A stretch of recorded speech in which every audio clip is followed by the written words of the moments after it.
మీ business ఏదైనా మీ ఊర్లో promotion చేయాలంటే అది సుమన్ టీవీతోనే సాధ్యం. ఇప్పుడే సంప్రదించండి. అన్నమయ్య జిల్లా ఏర్పడ్డ తర్వాత అన్నమయ్య పోలీసు ఈ గత 3 సంవత్సరాలు ఈ రోజు నిన్న ఈ 2-3 రోజులు అనేది చాలా క్లిష్టమైన దాని నుంచి ఒక మైలురాయిగా మనం చెప్పుకోవచ్చు.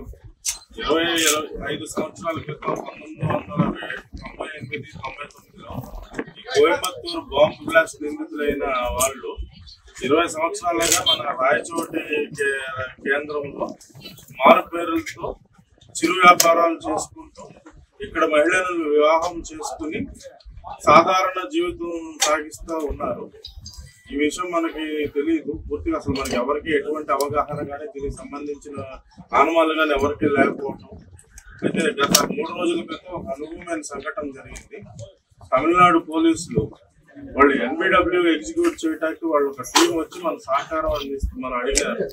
మనం సహకరించి వాళ్ళు ఎవరైతే ఉన్నారో వాళ్ళు చెప్పిన ఆనవాళ్ళ ప్రకారం వాళ్ళని పట్టుకుని వాళ్ళకి అప్పచెప్పడం జరిగింది. వాళ్ళు ఎవరు అనేది వాళ్ళ వివరాలు మనకు అప్పుడు వాళ్ళు అంతా పంచుకోలేదు. తర్వాత అంతా పూర్తయి వాళ్ళు తీసుకువెళ్ళిన తర్వాత అంతా ఎవరు వాళ్ళు ఏమిటనేది మనం వివరాలు అడిగిన తర్వాత వాళ్ళు ఈ విధమైన వాళ్ళు ఇంత భయంకరమైన తీవ్రవాదులు అనేది మనకు చెప్పడం జరిగింది. మరి మీరు ముందెందుకు చెప్పలేదంటే ఏమో ఇక్కడ మీరు ఈ వాళ్ళని పట్టుకునే క్రమంలో ఏమన్నా శాంతి భద్రతలకు విఘాతం కలగవచ్చు, ఏదన్నా జరగవచ్చు అని మీకు చెప్పలేదన్నారు.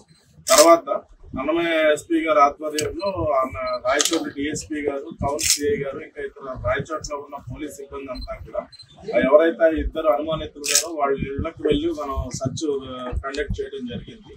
ఆ ఇంట్లో వాళ్ళు ఇక్కడ ఈ స్థానికులు ఎవరినైతే వివాహం చేసుకుని ఇద్దరు మహిళలు కూడా ముందు మనకి సర్చ్కి వెళ్ళినప్పుడు పోలీసుల్ని అడ్డుకోవడం జరిగింది. వాళ్ళు సముదాయించిన తర్వాత అంతా వాళ్ళు కలిగించిన ఆటంకాలన్నింటినీ మనం అధిగమించి మనం సర్చ్ కండక్ట్ చేస్తే అందులో మన్సూర్ ఖాన్ అమానుల్లా అనే పేరుతో ఇక్కడ చలామణి అవుతున్న వ్యక్తి ఇంటిలో అతి భయంకరమైన పేలుడు సామాగ్రి, విధ్వంసకర సామాగ్రి, కత్తులు తర్వాత అతి ప్రమాదకరమైన విస్ఫోటక సామాగ్రి అంతా కూడా మనకి లభ్యమైంది. తర్వాత ఇంకో వ్యక్తి మన్సూర్ ఇంట్లో కూడా కొంత సామాగ్రి మనకు లభ్యమైంది. తర్వాత ఏమిటనే దాని మీద వీళ్ళ గురించి విచారిస్తే ఈ Coimbatore bomb blast case, Egmore bomb blast case, బెంగళూరులో 2013లో మల్లేశ్వరం బాంబ్ బ్లాస్ట్ కేసులో ఈ అబూబకర్ సిద్దికీ అనే సమానంగా అనే ప్రథమ నిందితులు వీళ్ళంతా కూడా అల్-ఉమా ఉగ్రవాద సంస్థకు చెందిన వారు. వీళ్ళు ఏంటంటే హదీస్ అనే శాఖ, ఇస్లాం మతంలోని హదీస్ శాఖ అనే దాని నుంచి ప్రేరేపించబడి దానిలోనే ఉన్న తీవ్రవాదపు ఛాందస్వాదాన్ని వీళ్ళు ప్రాక్టీస్ చేస్తుంటారు. సో అత్యధికంగా ఈ ISIS గాని ఈ అల్-ఉమా గాని ఇదంతా కూడా ఒకే రకమైన భావజాలానికి ప్రేరేపించబడి పనిచేసే వాళ్ళు అనమాట. సో వీళ్ళ రైట్స్ లో ఏంటంటే వీళ్ళు భారతదేశంలో అనేక నగరాలు వీళ్ళు పర్యటించున్నారు. వీళ్ళకి వివిధ రకమైన ఆర్థిక లావాదేవీలు ఉన్నాయి. దానికి సంబంధించి కూడా చాలా ఆధారాలు ఉన్నాయి. అలాగే ఈ అబూబకర్ సిద్దికీ అమానుల్లా అనే వ్యక్తి బహుపర్యాయాలు గల్ఫ్ దేశాలకు కూడా పర్యటించున్నారు. ఇవన్నిటి మీద కూడా మనకు లోతైన విచారణ చేపట్టి ఇతర కేంద్ర దర్యాప్తు సంస్థలు, ఇతర రాష్ట్ర దర్యాప్తు సంస్థలు అందరూ సహకారం తీసుకుంటే వీళ్ళు భవిష్యత్తులో ఏమి తలపెట్టారనేది ఇక్కడ వాళ్ళకు సంబంధించిన వాళ్ళ అనుచరులు ఎవరు, ఇక్కడికి లోపాయకారిగా వీళ్ళకి సహకరిస్తున్న వాళ్ళు ఎవరందరూ వివరాలు కూడా మనం త్వరలోనే చేపడతాం.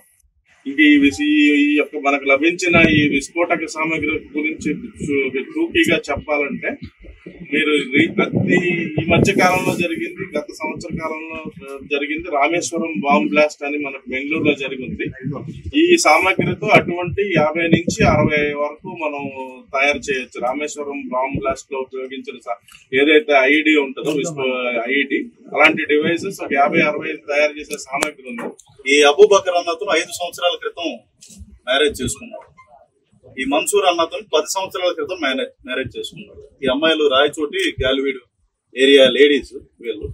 మరి 5 సంవత్సరాలు 10 సంవత్సరాల నుండి ఒక చిన్న ఇంట్లో ఉంటూ ఇంత సీజర్ మాకు పట్టుబడి ఆ ఇంట్లో సామానం గురించి ఇంట్లో ఆడవాళ్ళకి తెలియదు అనుకుంటే అన్నది మాకు అనుమానాస్పదంగా ఉంది.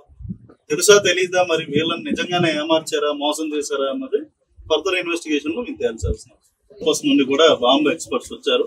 ఇప్పుడు మనకేంటంటే దీంట్లో అన్నిటికన్నా ముఖ్యంగా ఫైండ్స్ IED డివైస్ ఏదైతే సార్ ఇందాక మెన్షన్ చేసింది బాంబు అనేది అంటాం మనం, ఇంప్రూవైజ్ ఎక్స్ప్లోజివ్ డివైస్ ఒక సూట్ కేసులో ఉన్నట్టు గమనించాం. అది మాకున్న టెక్నికల్ డివైజెస్ అయి పెడితే దాంట్లో సెటన్ ఎక్స్ప్లోజివ్ ఉన్నట్టు డిటెక్ట్. ఈ విధంగా Egmore PS limits, Vellore different places లో వీళ్ళు బాంబ్స్ ప్లాన్ చేయడం, బ్లాస్ట్ చేయడం జరిగింది. ముఖ్యంగా మనకి ఏంటంటే ఎగ్మోర్ కేసు చూసుకుంటే చెన్నై కమిషనరేట్ దగ్గర వీళ్ళు బాంబు పెట్టడం, అల్యూమినియం బాక్స్ అంటే మెకానిజం అది ఉండడం, అది గమనించి సబ్సిక్వెంట్ గా అదే కాకుండా వీళ్ళు బాంబ్స్ ట్రాన్స్పోర్ట్ చేస్తూ కూడా ట్రైన్స్ లో కూడా ఇది ఎక్స్ప్లోజివ్ సబ్స్టెన్స్ అందుకుని 1999 లో అది కాసర్గోడ్ రైల్వే స్టేషన్ లో సెటన్ ఎక్స్ప్లోజివ్ ఐటమ్స్ సీజ్ చేయడం ఇది జరిగింది. సో ఏంటంటే these people are involved in to bomb making. అది కూడా ఎట్లాగంటే లోకల్ గా దొరికే చిన్న చిన్న వస్తువులు, ప్లాస్టిక్ బాంబ్స్, పాడైపోయిన వాచ్ల నుండి టైమర్ డివైసెస్ ఇవి చేసుకుని ఇది తయారు చేసుకుని లోకల్ ఇంప్రూవైజ్ చేసుకుంటున్నారు తప్పితే బయట నుండి మనకు ఫ్లిప్కార్ట్ లోనూ దీంట్లోనూ ఆర్డర్ ఇస్తే మాకు తెలిసిపోతుంది కదా. అందుకని చెప్పి ఫ్లిప్కార్ట్స్ లో వీటిలో టైమర్ మెకానిజం ఆర్డర్ ఇవ్వాలి. బట్ కమ్యూనికేషన్స్ అనేవి గమనించదగ్గ విషయం ఏంటంటే, అందరూ గమనించదగ్గ విషయం, వీళ్ళిద్దరూ ఇక్కడికి వచ్చి స్థిరపడ్డ తర్వాత బెంగళూరు మల్లేశ్వరం బాంబ్ బ్లాస్ట్ లో వీళ్ళిద్దరూ ప్రధాని. ఇక్కడికి వచ్చి స్థిరపడ్డ తర్వాత అంత ముందు అన్ని కూడా ఇక్కడ రాకముందు చేసినాయి. మల్లేశ్వరం బాంబ్ బ్లాస్ట్ ఏదైతే బెంగళూరు ఉందో రాయచోట వచ్చి స్థిరపడ్డ తర్వాత పాల్పడిన ఉగ్రవాద్యం.